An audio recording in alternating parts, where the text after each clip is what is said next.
इस बार मन की बात का ये एपिसोड सेकंड सेंचुरी का प्रारंभ है। पिछले महीने हम सभी ने इसकी स्पेशल सेंचुरी को सेलिब्रेट किया है। आपकी भागीदारी ही इस कार्यक्रम की सबसे बड़ी ताकत है।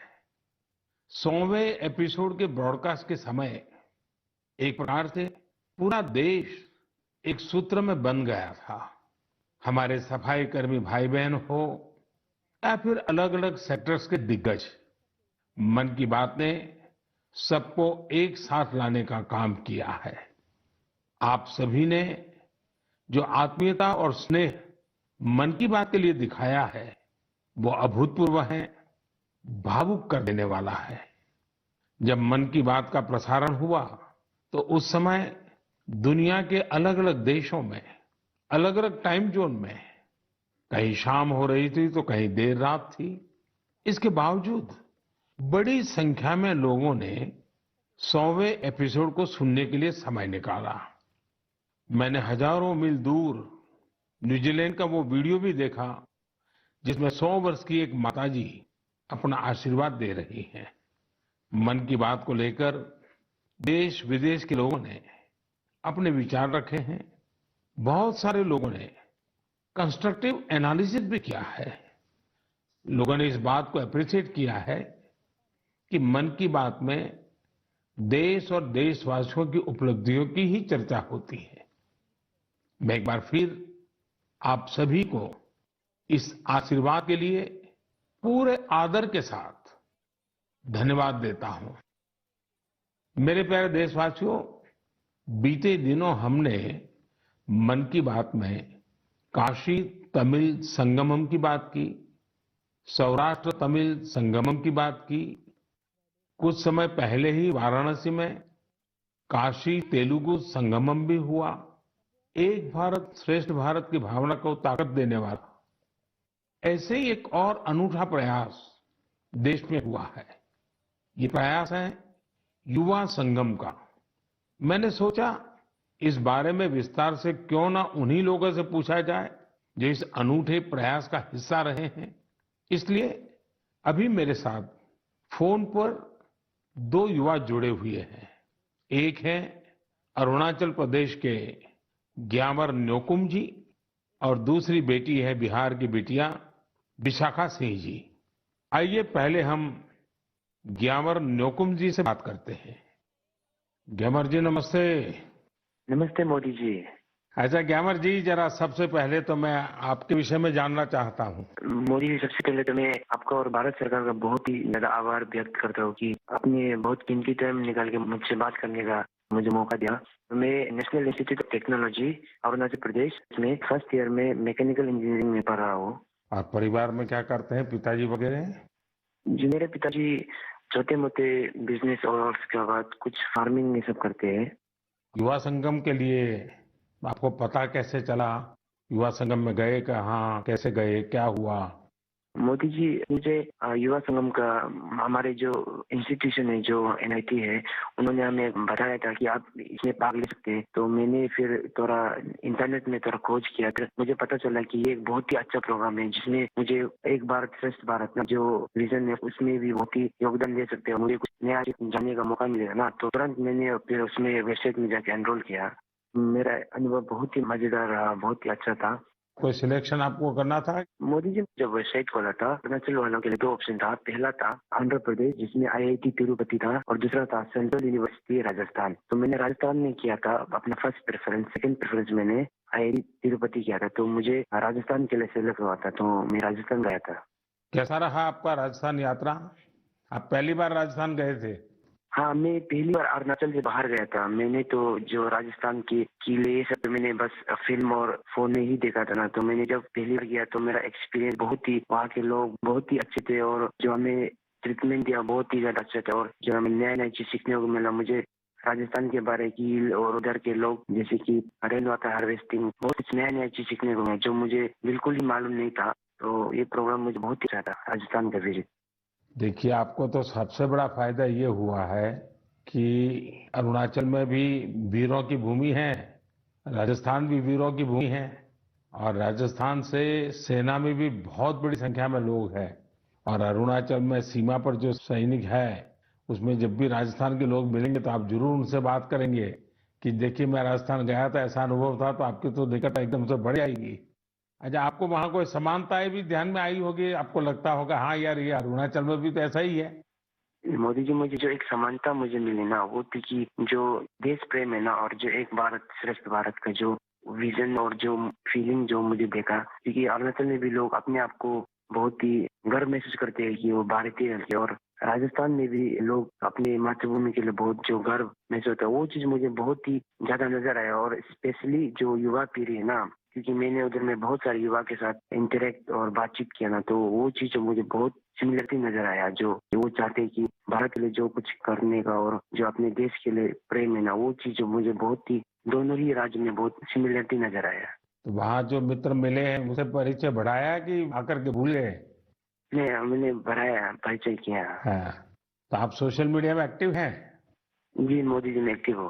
तो आपने ब्लॉग लिखना चाहिए अपना, ये युवा संगम का अनुभव कैसा रहा, आपने उसमें एनरोल कैसे किया, राजस्थान में अनुभव कैसा रहा, ताकि देश भर के युवाओं को पता चले कि एक भारत श्रेष्ठ भारत का महात्म्य क्या है, ये योजना क्या है, उसका फायदा युवा कैसे ले सकते हैं। पूरा अपने एक्सपीरियंस का ब्लॉग लिखना चाहिए, तो बहुत लोगों को पढ़ने के लिए काम आएगा। जी, मैं जरूर करूंगा। ग्यामर जी, बहुत अच्छा लगा आपसे बात करके।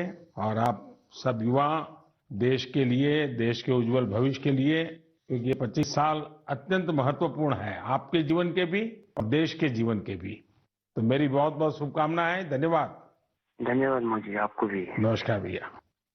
साथियों, अरुणाचल के लोग इतनी आत्मीयता से भरे होते हैं कि उनसे बात करते हुए मुझे बहुत आनंद आता है। युवा संगम में ग्यामर जी का अनुभव तो बेहतरीन रहा। आइए अब बिहार की बेटी विशाखा सिंह जी से बात करते हैं। विशाखा जी, नमस्कार। सर्वप्रथम तो भारत के माननीय प्रधानमंत्री जी को मेरा प्रणाम, और मेरे साथ सभी डेलीगेट्स की तरफ से आपको बहुत बहुत प्रणाम। अच्छा विशाखा जी, पहले अपने बारे में बताइए, फिर मुझे युवा संगम के विषय में भी जानना है। मैं बिहार के सासाराम नाम के शहर की निवासी हूँ, और मुझे युवा संगम के बारे में मेरे कॉलेज के व्हाट्सएप ग्रुप के मैसेज के थ्रू पता चला था सबसे पहले। तो उसके बाद फिर मैंने पता करा इसके बारे में और डिटेल निकाली कि ये क्या है। तो मुझे पता चला कि ये प्रधानमंत्री जी की एक स्कीम, एक भारत श्रेष्ठ भारत के थ्रू युवा संगम है। तो उसके बाद मैंने अप्लाई करा, और जब मैंने अप्लाई करा तो मैं एक्साइटेड थी इस पे ज्वाइन होने के लिए। लेकिन जब मैं वहां से घूम के तमिलनाडु जाके वापस आई, वो जो एक्सपोजर मैंने गेन किया, उसके बाद मुझे अभी बहुत ज्यादा ऐसा प्राउड फील होता है that I have been the part of this program. तो मुझे बहुत ही ज्यादा खुशी है उस प्रोग्राम में पार्ट लेने की, और मैं तहे दिल से आभार व्यक्त करती हूँ आपका कि आपने हमारे जैसे युवाओं के लिए इतना बेहतरीन प्रोग्राम बनाया, जिससे हम भारत के विभिन्न भागों के कल्चर को अडेप्ट कर सकते हैं। विशाखा जी, आप क्या पढ़ती हैं? मैं कंप्यूटर साइंस इंजीनियरिंग की सेकेंड ईयर की छात्रा हूँ। अच्छा विशाखा जी, आपने किस राज्य में जाना है, कहाँ जुड़ना है, वो निर्णय कैसे किया? जब मैंने ये युवा संगम के बारे में सर्च करना शुरू किया गूगल पे, तभी मुझे पता चल गया था कि बिहार के डेलीगेट्स को तमिलनाडु के डेलीगेट्स के साथ एक्सचेंज किया जा रहा है। तमिलनाडु काफी रिच कल्चरल स्टेट है हमारे कंट्री का। तो उस टाइम भी मैंने जब ये जाना, ये देखा कि बिहार वालों को तमिलनाडु भेजा जा रहा है, तो इसने भी मुझे बहुत ज्यादा मदद किया ये डिसीजन लेने में कि मुझे फॉर्म फिल करना चाहिए, वहाँ जाना चाहिए या नहीं। और मैं सच में आज बहुत ज्यादा गौरवान्वित महसूस करती हूँ कि मैंने इसमें पार्ट लिया, और मुझे बहुत खुशी है। आपका पहली बार जाना हुआ तमिलनाडु? जी, मैं पहली बार गई थी। अच्छा, कोई खास यादगार चीज अगर आप कहना चाहें तो क्या कहेंगे? देश के युवा सुन रहे हैं आपको। जी, पूरा जर्नी ही माने तो मेरे लिए बहुत ही ज्यादा बेहतरीन रहा है। एक एक पड़ाव पे हमने बहुत सारी अच्छी चीजें सीखी हैं। मैंने तमिलनाडु में जाके अच्छे दोस्त बनाए हैं, वहाँ के कल्चर को अडेप्ट किया है, वहाँ के लोगों से मिली मैं। लेकिन सबसे ज्यादा अच्छी चीज जो मुझे लगी वहाँ पे, वो पहली चीज तो ये कि किसी को भी मौका नहीं मिलता है इसरो में जाने का, और हम डेलीगेट्स थे तो हमें ये मौका मिला था कि हम इसरो में जाएं। प्लस दूसरी बात सबसे अच्छी थी, वो थी जब हम राजभवन में गए और हम तमिलनाडु के राज्यपाल जी से मिले। तो वो 2 मोमेंट जो था वो मेरे लिए काफी सही था। मुझे ऐसा लगता है कि जिस एज में हम है एज अ यूथ, हमें वो मौका नहीं मिल पाता जो कि युवा संगम के थ्रू मिला है। तो ये काफी सही और सबसे यादगार मोमेंट था मेरे लिए। बिहार में तो खाने का तरीका अलग है, तमिलनाडु में खाने का तरीका अलग है, जी। तो वो सेट हो गया था पूरी तरह। वहाँ जब हम लोग गए थे तो साउथ इंडियन क्विजीन है वहाँ पे तमिलनाडु में। तो जैसे ही हम लोग गए थे तो वहाँ जाते के साथ हमें डोसा, इडली, सांभर, उत्तपम, वड़ा, उपमा ये सब सर्व किया गया था। तो पहले जब हमने ट्राई करा तो दैट वाज टू गुड। वहाँ का खाना जो है वो बहुत ही हेल्दी है एक्चुअली, बहुत ही ज्यादा टेस्ट में भी बेहतरीन है और हमारे नॉर्थ के खाने से बहुत ही ज्यादा अलग है। तो मुझे वहाँ का खाना भी बहुत अच्छा लगा और वहाँ के लोग भी बहुत अच्छे लगे। अब तो दोस्त भी बन गए होंगे तमिलनाडु में। जी जी, वहाँ पे हम रुके थे एनआईटी त्रिची में, उसके बाद आईआईटी मद्रास में। तो उन दोनों जगह के स्टूडेंट से तो मेरी दोस्ती हो गई है। प्लस बीच में एक सीआईआई का वेलकम सेरेमनी था, तो वहाँ पे वहाँ के आसपास के कॉलेज के भी बहुत सारे स्टूडेंट्स आए थे।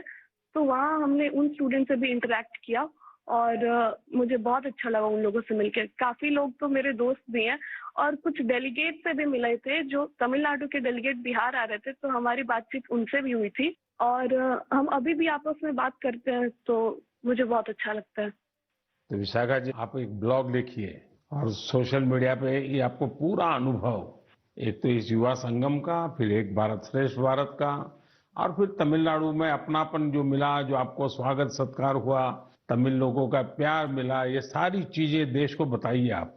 तो लिखोगी आप? जी जरूर। तो मेरी तरफ से आपको बहुत शुभकामनाएं हैं और बहुत बहुत धन्यवाद। जी, थैंक यू सो मच। नमस्कार। ग्यामर और विशाखा, आपको मेरी बहुत बहुत शुभकामनाएं। युवा संगम में आपने जो सीखा है वो जीवन पर्यंत आपके साथ रहे, यही मेरी आप सबके प्रति शुभकामना है। साथियों, भारत की शक्ति इसकी विविधता में है। हमारे देश में देखने के लिए बहुत कुछ है। इसी को देखते हुए एजुकेशन मिनिस्ट्री ने युवा संगम नाम से एक बेहतरीन पहल की है।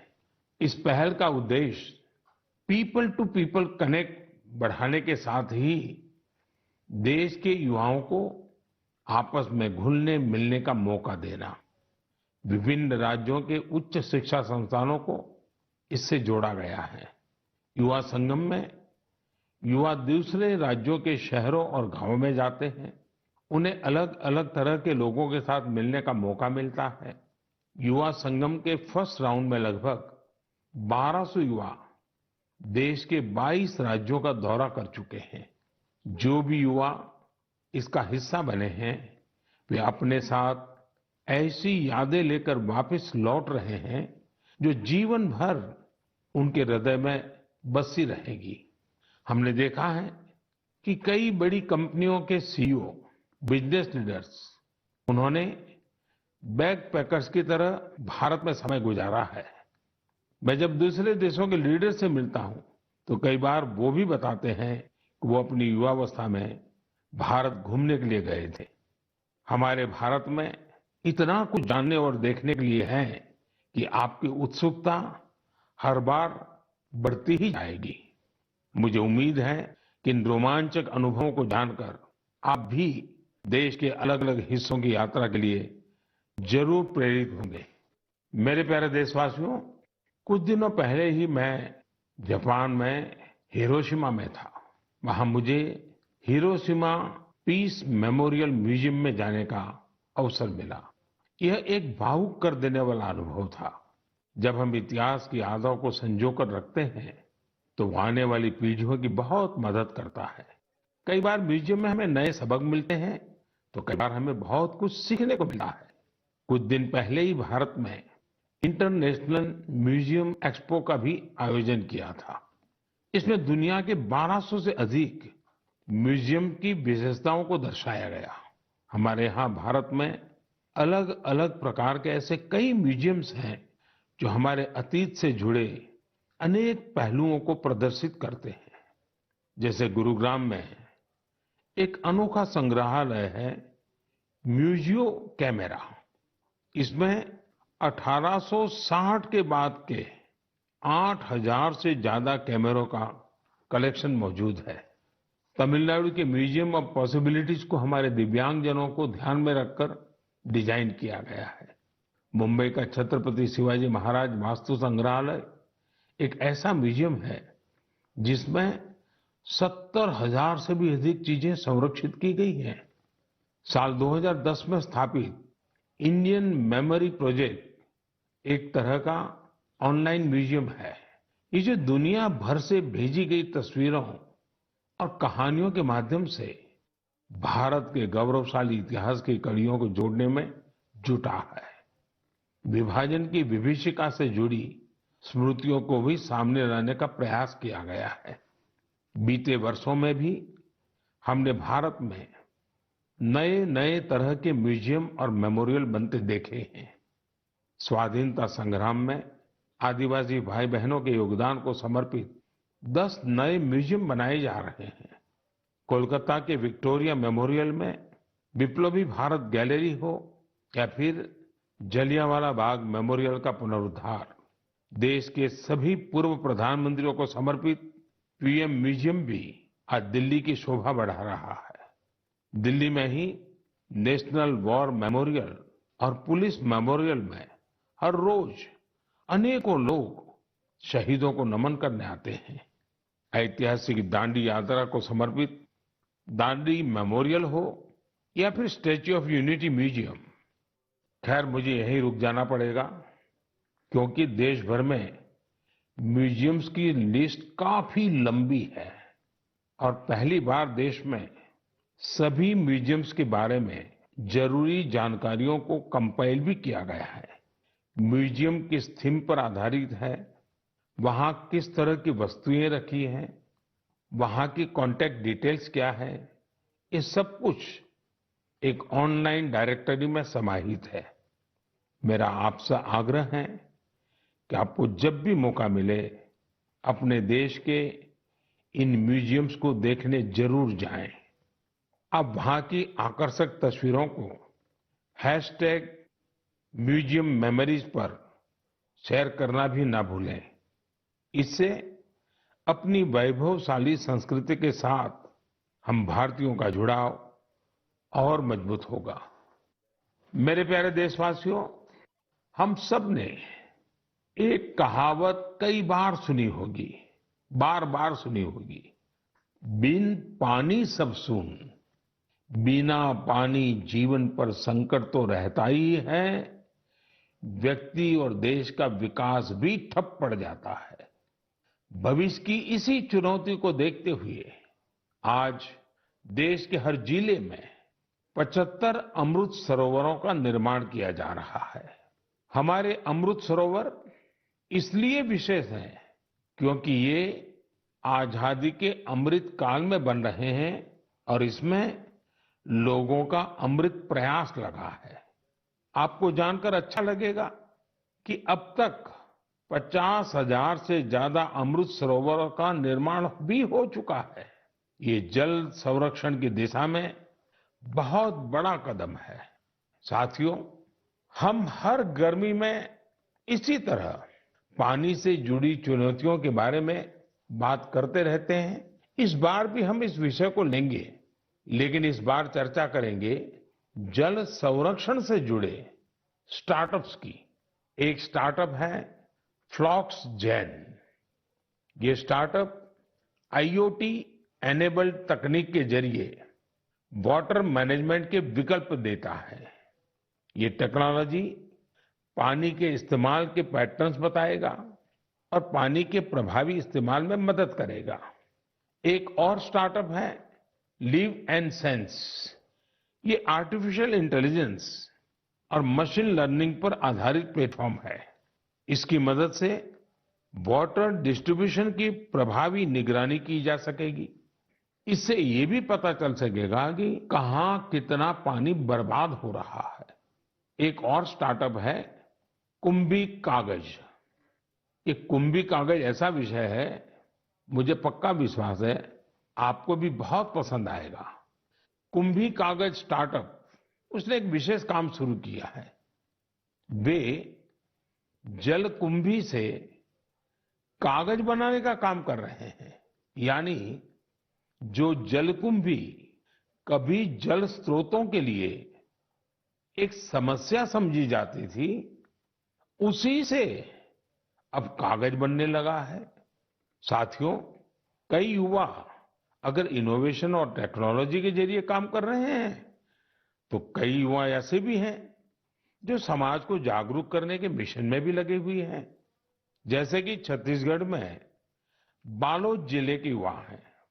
यहाँ के युवाओं ने पानी बचाने के लिए एक अभियान शुरू किया है।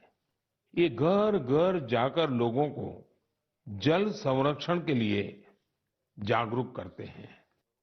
कहीं शादी ब्याह जैसा कोई आयोजन होता है, तो युवाओं का ये ग्रुप वहां जाकर पानी का दुरुपयोग कैसे रोका जा सकता है, इसकी जानकारी देता है। पानी के सदुपयोग से जुड़ा एक प्रेरक प्रयास झारखंड के खूंटी जिले में भी हो रहा है।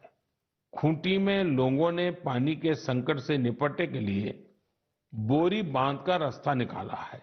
बोरी बांध से पानी इकट्ठा होने के कारण यहाँ साग सब्जियां भी पैदा होने लगी हैं। इससे लोगों की आमदनी भी बढ़ रही है और इलाके की जरूरतें भी पूरी हो रही हैं। जन भागीदारी का कोई भी प्रयास कैसे कई बदलावों को साथ लेकर आता है, खूंटी इसका एक आकर्षक उदाहरण बन गया है। मैं यहाँ के लोगों को इस प्रयास के लिए बहुत बहुत बधाई देता हूँ। मेरे प्यारे देशवासियों, 1965 के युद्ध के समय हमारे पूर्व प्रधानमंत्री लाल बहादुर शास्त्री जी ने जय जवान जय किसान का नारा दिया था। बाद में अटल जी ने इसमें जय विज्ञान भी जोड़ दिया था। कुछ वर्ष पहले देश के वैज्ञानिकों से बात करते हुए मैंने जय अनुसंधान की बात की थी। मन की बात में आज बात एक ऐसे व्यक्ति की, एक ऐसी संस्था की जो जय जवान जय किसान जय विज्ञान और जय अनुसंधान इन चारों का ही प्रतिबिंब है। ये सज्जन है महाराष्ट्र के श्रीमान शिवाजी शामराव डोले जी। शिवाजी डोले नासिक जिले के एक छोटे से गांव के रहने वाले हैं। वो गरीब आदिवासी किसान परिवार से आते हैं और एक पूर्व सैनिक भी हैं। फौज में रहते हुए उन्होंने अपना जीवन देश के लिए लगाया। रिटायर होने के बाद उन्होंने कुछ नया सीखने का फैसला किया और एग्रीकल्चर में डिप्लोमा किया। यानी वो जय जवान से जय किसान की तरफ बढ़ चले। अब हर पल उनकी कोशिश यही रहती है कि कैसे कृषि क्षेत्र में अपना अधिक से अधिक योगदान दें। अपने इस अभियान में शिवाजी डोले जी ने 20 लोगों की एक छोटी सी टीम बनाई और कुछ पूर्व सैनिकों को भी इसमें जोड़ा। इसके बाद उनकी इस टीम ने Venkateshwar cooperative power and agro processing limited नाम की एक सहकारी संस्था का प्रबंधन अपने हाथ में ले लिया। ये सहकारी संस्था निष्क्रिय पड़ी थी, जिसे रिवाइव करने का बीड़ा उन्होंने उठाया। देखते ही देखते आज वेंकटेश्वर कोऑपरेटिव का विस्तार कई जिलों में हो गया है। आज ये टीम महाराष्ट्र और कर्नाटका में काम कर रही है। इससे करीब 18,000 लोग जुड़े हैं, जिनमें काफी संख्या में हमारे एक्स सर्विसमैन भी हैं। नासिक के मालेगांव में इस टीम के सदस्य 500 एकड़ से ज्यादा जमीन में एग्रो फार्मिंग कर रहे हैं। ये टीम जल संरक्षण के लिए भी कई तालाब भी बनवाने में जुटी है। खास बात यह है कि इन्होंने ऑर्गेनिक फार्मिंग और डेयरी भी शुरू की है। अब इनके उगाए अंगूरों को यूरोप में भी एक्सपोर्ट किया जा रहा है। इस टीम की जो 2 बड़ी विशेषताएं हैं, जिसने मेरा ध्यान आकर्षित किया है, वो ये है जय विज्ञान और जय अनुसंधान। इसके सदस्य टेक्नोलॉजी और मॉडर्न एग्रो प्रैक्टिसेस का अधिक से अधिक उपयोग कर रहे हैं। दूसरी विशेषता यह है कि वे एक्सपोर्ट के लिए जरूरी कई तरह के सर्टिफिकेशन पर भी फोकस कर रहे हैं। सहकार से समृद्धि की भावना के साथ काम कर रही इस टीम की मैं सराहना करता हूं। इस प्रयास से न सिर्फ बड़ी संख्या में लोगों का सशक्तिकरण हुआ है, बल्कि आजीविका के अनेक साधन भी बने हैं। मुझे उम्मीद है कि यह प्रयास मन की बात के हर श्रोता को प्रेरित करेगा। मेरे प्यारे देशवासियों, आज 28 मई को महान स्वतंत्रता सेनानी वीर सावरकर जी की जयंती है। उनके त्याग, साहस और संकल्प शक्ति से जुड़ी गाथाएं आज भी हम सबको प्रेरित करती हैं। मैं वो दिन भूल नहीं सकता जब मैं अंडमान में उस कोठरी में गया था जहां वीर सावरकर ने काला पानी की सजा काटी थी। वीर सावरकर का व्यक्तित्व दृढ़ता और विशालता से समाहित था। उनके निर्भीक और स्वाभिमानी स्वभाव को गुलामी की मानसिकता बिल्कुल भी रास नहीं आती थी। स्वतंत्रता आंदोलन ही नहीं, सामाजिक समानता और सामाजिक न्याय के भी वीर सावरकर ने जितना कुछ किया, उसे आज भी याद किया जाता है। साथियों, कुछ दिन बाद 4 जून को संत कबीरदास जी की भी जयंती है। कबीरदास जी ने जो मार्ग हमें दिखाया है, वो आज भी उतना ही प्रासंगिक है। कबीरदास जी कहते थे, कबीरा कुआं एक है, पानी भरे अनेक, बर्तन में ही भेद है, पानी सब में एक। यानी कुएं पर भले भिन्न भिन्न तरह के लोग पानी भरने आए, लेकिन कुआं किसी में भेद नहीं करता। पानी तो सभी बर्तनों में एक ही होता है। संत कबीर ने समाज को बांटने वाली हर कुप्रथा का विरोध किया, समाज को जागरूक करने का प्रयास किया। आज जब देश विकसित होने के संकल्प के साथ आगे बढ़ रहा है, तो हमें संत कबीर से प्रेरणा लेते हुए समाज को सशक्त करने के अपने प्रयास और बढ़ाने चाहिए।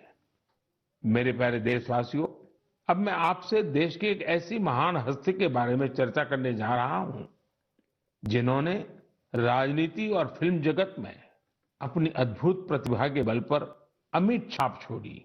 इस महान हस्ती का नाम है एनटी रामाराव, जिन्हें हम सभी एनटीआर के नाम से भी जानते हैं। आज एनटीआर की 100वीं जयंती है। अपनी बहुमुखी प्रतिभा के बल पर वो न सिर्फ तेलुगु सिनेमा के महानायक बने, बल्कि उन्होंने करोड़ों लोगों का दिल भी जीता। क्या आपको मालूम है कि उन्होंने 300 से अधिक फिल्मों में काम किया था? उन्होंने कई ऐतिहासिक पात्रों को अपने अभिनय के दम पर फिर से जीवंत कर दिया था। भगवान कृष्ण, राम और ऐसी कई अन्य भूमिकाओं में एनटीआर की एक्टिंग को लोगों ने इतना पसंद किया कि लोग उन्हें आज भी याद करते हैं। एनटीआर ने सिनेमा जगत के साथ साथ राजनीति में भी अपनी अलग पहचान बनाई थी। यहां भी उन्हें लोगों का भरपूर प्यार और आशीर्वाद मिला। देश दुनिया में लाखों लोगों के दिलों पर राज करने वाले एनटी रामाराव जी को मैं अपनी विनम्र श्रद्धांजलि अर्पित करता हूं। मेरे प्यारे देशवासियों, मन की बात में इस बार इतना ही। अगली बार कुछ नए विषयों के साथ आपके बीच आऊंगा। तब तक कुछ इलाके में गर्मी और ज्यादा बढ़ चुकी होगी, कहीं कहीं पर बारिश भी शुरू हो जाएगी। आपको मौसम की हर परिस्थिति में अपनी सेहत का ध्यान रखना है। 21 जून को हम वर्ल्ड योगा डे भी मनाएंगे। उसकी भी देश विदेश में तैयारियां चल रही है। आप इन तैयारियों के बारे में भी अपने मन की बात मुझे लिखते रहिए। किसी और विषय पर कोई और जानकारी अगर आपको मिले तो वो भी मुझे बताइएगा। मेरा प्रयास ज्यादा से ज्यादा सुझावों को मन की बात में लेने का रहेगा। एक बार फिर आप सभी का बहुत बहुत धन्यवाद। अब मिलेंगे अगले महीने। तब तक के लिए मुझे विदा दीजिए। नमस्कार।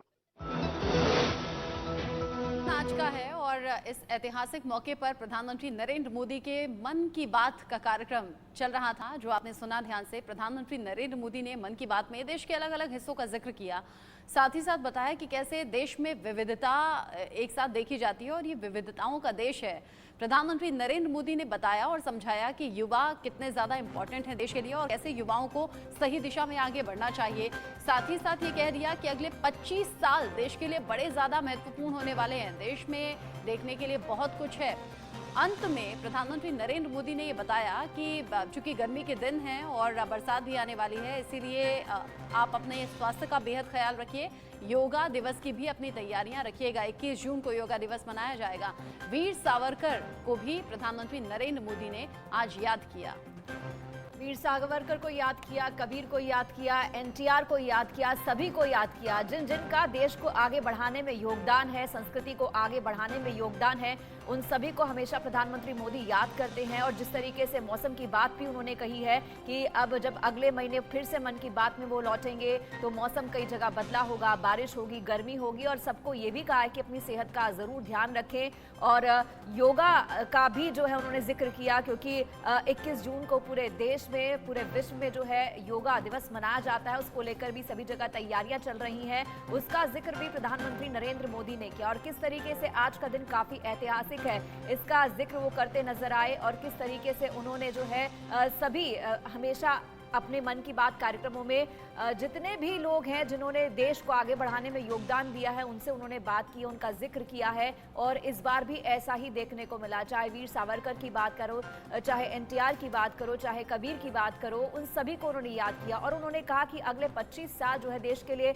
बहुत महत्वपूर्ण है। आपको कल नीति आयोग की बैठक भी याद होगी, उसमें भी अगले 25 साल तक का विजन जो है उस पर डिस्कशन किया गया है। तो आने वाले 25 साल काफी महत्वपूर्ण है और उसी दिशा में भारत आगे बढ़ रहा है। देश में देखने के लिए बहुत कुछ है और अपनी राजनीतिक के साथ साथ जितनी भी अपनी सांस्कृतिक विरासत है उसको भी आगे बढ़ाने की प्रधानमंत्री नरेंद्र मोदी की एक जो है विजन यहाँ पर सामने नजर आई है। खास मौका प्रधानमंत्री नरेंद्र मोदी के लिए है, खास मौका देश के लिए है। चूंकि एक तरफ मोदी सरकार के 9 साल पूरे हुए हैं, दूसरी तरफ चूंकि महीने का आखिरी रविवार है, आज मन की बात का 101वां एपिसोड प्रसारित किया गया। और जो सबसे ज्यादा गर्व का पल है वो आज नई संसद भवन के उद्घाटन का कार्यक्रम रहा। उद्घाटन की कई तस्वीरें सुबह से लेकर अब तक सामने आई हैं और उन तस्वीरों में कई अनोखी तस्वीरें हैं, अद्भुत तस्वीरें हैं और उन तस्वीरों को देखकर हर देशवासी गौरवान्वित महसूस कर रहा है। और उन तस्वीरों को एक एक करके हम दर्शकों के सामने रख भी